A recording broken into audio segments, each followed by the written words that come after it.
Good morning students. आज हम science में पढ़ेंगे चैप्टर 15 प्रकाश। इस चैप्टर में हम प्रकाश के बारे में पढ़ेंगे।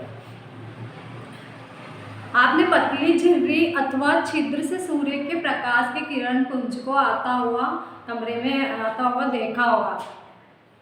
ऐसे ही स्कूटर है, कार है, रेलगाड़ी के इंजन के अग्रदीप से भी प्रकाश के किरण पुंज को आपने आते हुए देखा होगा। और इसी प्रकार हमारी जो टॉर्च होती है, टॉर्च से भी प्रकाश की किरण पुंज को देखा जा सकता है। अब इसमें हम पढ़ेंगे कि प्रकाश सरल रेखा के अनुदिश गमन करता है, यानी कि प्रकाश सीधी रेखा में गमन करता है। तो हम इसको एक क्रियाकलाप के द्वारा देखते हैं कि किस प्रकार प्रकाश सीधी रेखा में गमन करता है। इसके लिए हम एक मोमबत्ती लेंगे, इसको स्टैंड पे रख देंगे, मोमबत्ती को जला देंगे, फिर हम एक पाइप लेंगे। हम इस तरह से इस पाइप से मोमबत्ती को देखेंगे तो हमें क्या दिखाई देगा? जलती हुई मोमबत्ती का प्रकाश हमें दिखाई देगा। लेकिन फिर हम दोबारा इस मोमबत्ती को, जलती हुई मोमबत्ती लेंगे, इसे भी स्टैंड पे इस प्रकार रख देंगे, फिर हम इस पाइप को इस तरह से मोड़ देंगे। मुड़े हुए पाइप से अब हम इस प्रकाश को देखते हैं तो क्या होगा? हमें प्रकाश कौन सी स्थिति में दिखेगा? हमें प्रकाश इस स्थिति में दिखेगा। हम पाइप को मोड़ देंगे तो हमें प्रकाश नहीं दिखेगा। तो इसका क्या अर्थ है कि प्रकाश सीधी रेखा में गमन करता है। समझ आया ये आपको?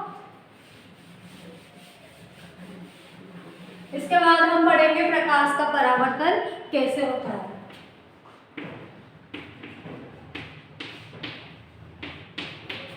प्रकाश का परावर्तन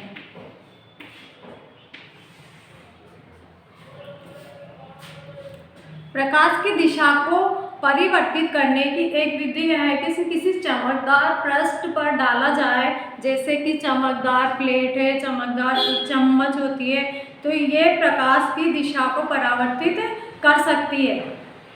जल का पृष्ठ भी दर्पण की भांति प्रकाश को परावर्तित कर सकता है। जैसे आपने देखा होगा कभी जल में पेड़ों को या इमारतों को आपने देखा होगा, तो ये क्या है? इनका परावर्तन ही होता है। जल में भी परावर्तन होता है। कोई भी पॉलिश किया हुआ अथवा चमकदार पृष्ठ दर्पण की भांति कार्य कर सकता है। जब प्रकाश किसी दर्पण पर पड़ता है तो क्या होता है? हम पहले भी पढ़ चुके हैं ये कि प्रकाश का परावर्तन 6th क्लास में पढ़ा होगा आपने कि प्रकाश का परावर्तन कैसे। दर्पण अपने ऊपर से पड़ने वाले प्रकाश की दिशा को बदल देता है। दर्पण द्वारा प्रकाश की दिशा का यह परिवर्तन प्रकाश का परावर्तन कहलाता है। आपने एक कहानी सुनी होगी खरगोश तथा शेर की। तो उसमें खरगोश शेर को क्या दिखाता है? अपना पानी में प्रतिबिंब दिखाता है ना। तो ये कुएं के पानी द्वारा परावर्तन ही होता है। शेर का क्या है? इसमें हमें प्रतिबिंब दिखता है ना, तो ये क्या है? परावर्तन ही है। सभी ने सुनी होगी ना कहानी, उसने शेर को कैसे मूर्ख बनाया था। पानी में उसका ही प्रतिबिंब दिखा दिया था कि ये दूसरा शेर है। तो ये क्या है? परावर्तन है। अब हम इसको एक क्रियाकलाप द्वारा भी देखेंगे। हम इसके लिए क्या करेंगे? एक टॉर्च लेंगे। टॉर्च को फिर उसमें आगे टॉर्च में जो कांच होता है तो उसे काले रंग के चार्ट पेपर के टुकड़े से ढक देंगे और उसमें हम 3 झिर्री काट देंगे, पतली 3 झिर्री काट देंगे और लकड़ी के किसी चिकने बोर्ड पर एक अन्य चार्ट पेपर की सीट को बिछा देंगे। फिर उस पर हम एक समतल दर्पण रख देंगे। समतल दर्पण को हम ऐसे खड़ा रख देंगे। फिर हम टॉर्च को इस प्रकार से समायोजित करेंगे कि प्रकाश बोर्ड पर लगे चार्ट पेपर के अनुदिश दिखाई दे। अब इस स्थिति को इस प्रकार से समायोजित करेंगे कि टॉर्च का प्रकाश समतल दर्पण पर एक कोण बनाते हुए टकराए। जैसे टॉर्च होती है हमारी, हमने टॉर्च लिए, ये टॉर्च हमारी है ना, इस पे हमने पेपर लगा दिया और 3 ये बना दिए हमने, तो हमारा प्रकाश इन 3 रेखाओं से ही गुजरेगा। यहाँ से ये किरण पुंज, ये होती है किरण पुंज, ये निकलेगी। फिर हमने यहाँ सीधे क्या लगा दिया, दर्पण लगा दिया, ऐसे खड़ा दर्पण लगा दिया हमने। तो ये प्रकाश हो जाता है सीधा। तो अब ये टकराए ना इससे, तो इससे टकरा कर वापस आ जाता है। तो ये इस तरह से प्रकाश की दिशा बदल गई ना, यहाँ से ये निकली, ये वापस आ गई, तो प्रकाश की दिशा बदल गई। तो ये हमारा क्या है, प्रकाश का परावर्तन है।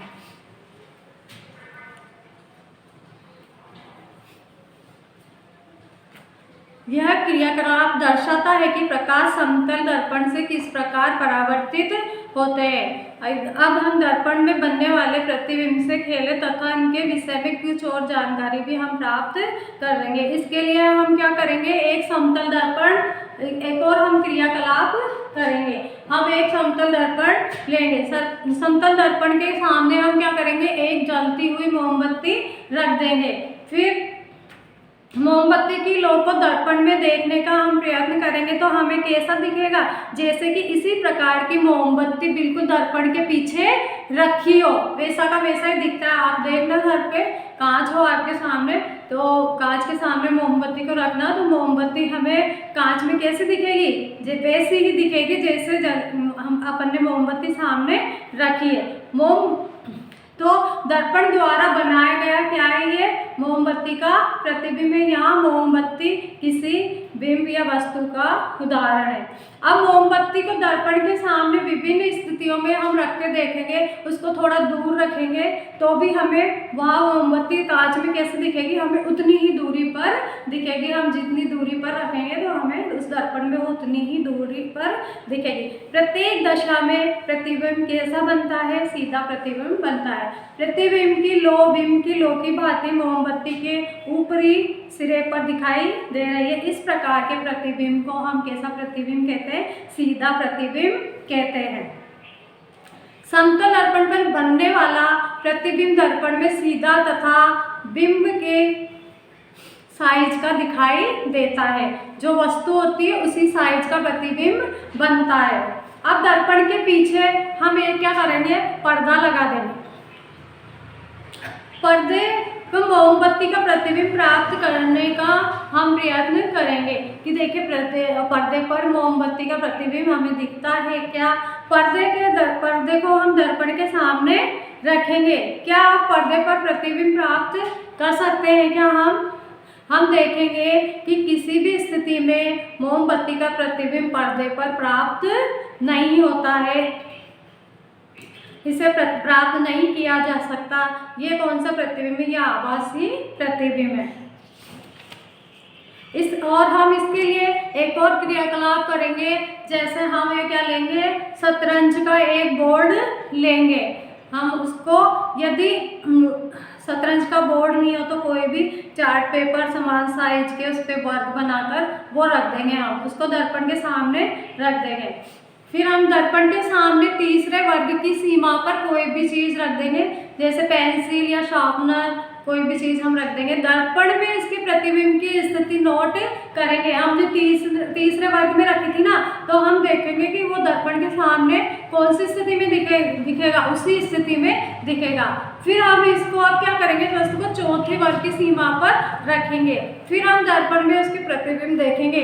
तो प्रतिबिंब की दूरी तथा दर्पण के सामने रखे बिंब की दूरी में कोई ही दिखता है जो हमने जिस वस्तु को जहाँ रखा था, चौथे वर्ग में रखा, तो वो हमें चौथे वर्ग में ही दिखाई देंगी। तो प्रतिबिंब दर्पण से उसके पीछे उतनी ही दूरी पर बनता है जितनी की दर्पण से बिंब की दूरी होती है। फिर है हमारा नेक्स्ट है दक्षिण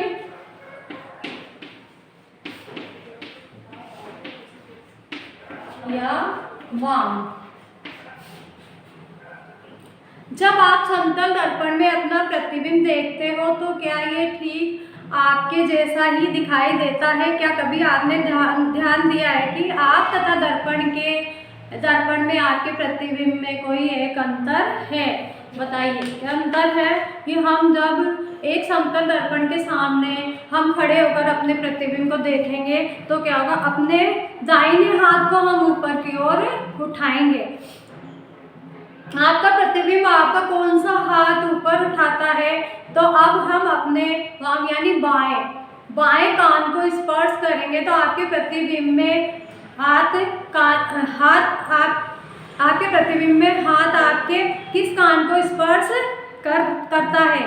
ध्यान से देखिए, आप देखेंगे कि प्रतिबिंब में दक्षिण वाम दिखाई पड़ता है तथा वाम दक्षिण दिखाई पड़ता है। यानी दायां हाथ जब हम खड़ा करेंगे तो बायां दिखता है और बायां हम खड़ा करेंगे तो दायां दिखता है। केवल पार्श्व साइड में ही अदला बदली हुई है, प्रतिबिंब उल्टा दिखाई नहीं देता। केवल दायां हमें बायां दिखता है, बायां दायां दिखता है, उल्टा प्रतिबिंब नहीं बनता है, केवल पार्श्व परिवर्तन होता है।